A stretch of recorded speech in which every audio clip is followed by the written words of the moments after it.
Ladies and gentlemen, welcome to the first dev diary of 2023. Now, to celebrate, I thought we'd work on a small project that was, believe it or not, inspired by watching a fireworks show. Now, we've got a lot to get to, so I'll be explaining the concept as we go through the code. And hey, it's a new year, so remember to leave a like if you enjoy the video and subscribe if you're new to the channel. Also, turn on those notifications so you don't miss any future episodes. And with that said, let's get to the code. Our list of variables is short but covers everything from health bars, timers, effects, and arrays. This is a bullet hell type game, so projectile pooling was an absolute must. Now, our first major function is an emitter constructor. They act as individual emitters that produce patterns of bullets. For example, the flower 8 pattern, which is your typical 8-way directional bullet hell pattern. There's also the swirl pattern, which fires a series of projectiles in, well, a swirl pattern. There's the V-shot, which fires 2 lines of bullets in a V pattern. And finally, there are single shot patterns, which vary more in their projectile behaviors than patterns. Each pattern also has their own definitive bullet amounts, bullet types, bullet speeds, cooldowns between shots in the sequence,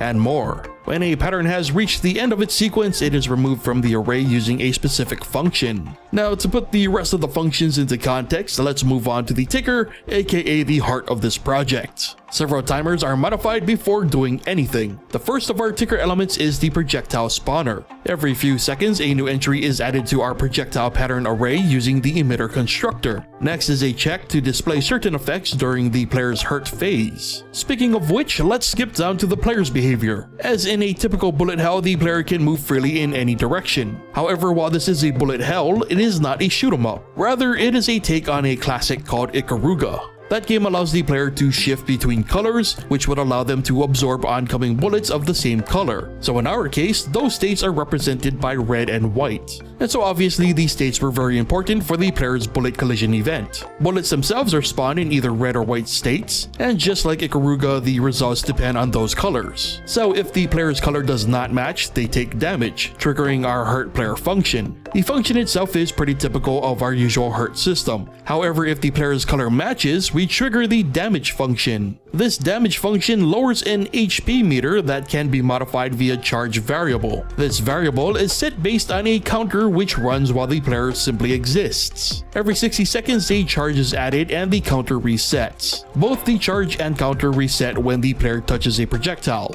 and if the colors match, the damage the player delivers is amplified by that charge number. Which means if good or lucky enough, the target HP can be drained in a single collision. Now that does it for the players, so let's move on to the projectile behaviors. As mentioned earlier, most of these are for the single-use projectiles. So a standard single shot is just that. The slug variant is the same as the single shot, only it slows down over time. The bomb works similarly to the slug, however at the end of its lifespan, the projectile explodes into a flower 8 pattern. This is done by literally spawning a flower 8 emitter in its position. And finally, the spirit variation is a homing projectile which slowly turns and moves towards the player's position over the course of its lifetime. And the final element of our ticker is a loop that runs through our projectile pattern array, allowing it to fire projectiles in sequence as needed. It's the same system used in our Plants vs. Zombies Cross Vampire Survivors mashup. And to round out this project, you may have noticed some references to particles, of which there are many used in this project as I continue to learn how to best utilize them. Particles are used when the player shifts states, projectiles are collided with, and most importantly, to create the illusion of this all taking place in the air. The end result of all this code is what I think is an interesting take on the bullet hell genre.